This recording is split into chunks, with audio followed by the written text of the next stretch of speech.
Dear student, एक बड़ा important topic है क्लास 9 के एसएसटी का, वो है फ्रेंच रिवॉल्यूशन।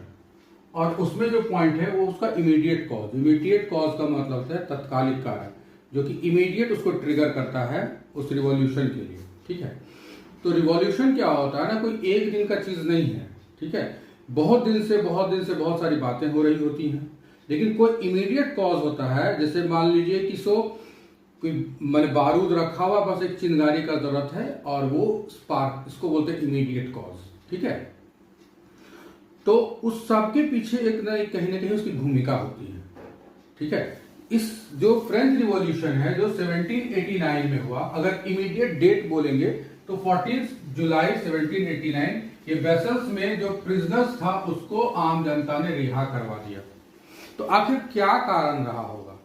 तो उसका जो सबसे इंपॉर्टेंट कारण है वो है फाइनेंशियल क्राइसिस। अब ये फाइनेंशियल क्राइसिस कैसे आ गया?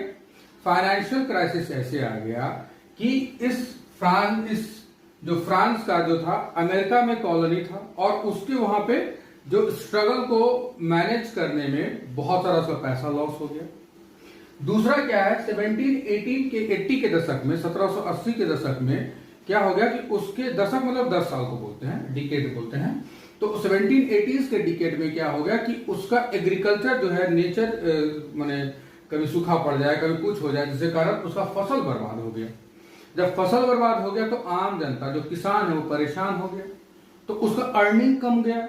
ठीक है, अब अर्निंग कम गया तो टैक्स कम पे किया होगा, टैक्स कम पे किया और उसका एक वॉर एक्सपेंडिचर बढ़ गया था। ठीक है, दूसरा एक और बड़ा कारण था, वो एक बड़ा कारण ये था कि उसका जो पैसा था, जो भी पैसा उसके पास था, वो पैसा जो है वो लग्जरियस में, जो प्रीस्ट ग्रुप है, जो एरिस्टोक्रेट ग्रुप है, वो अननेसेसरी पैसा उड़ा रहा था, अननेसेसरी फजूल खर्च अय्यासी में। तो उस सारा चीज हो रहा था। अब पैसा खजाना हो गया खाली। तो लुई 16 क्या किया?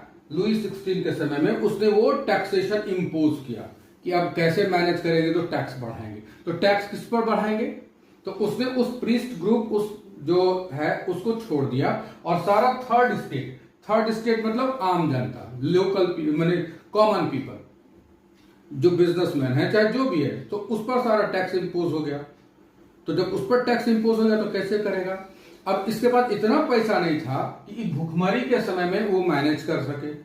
ठीक है, ये चीज आम जनता देख रही है कि आप टैक्स बढ़ा रहे हैं, भुखमरी में जनता है, आप सबको ऐसे भुखमरी में मरने के लिए छोड़ दिए, और ऊपर से आपके जो इलीट क्लास के लोग हैं वो अय्यासी कर रहे हैं।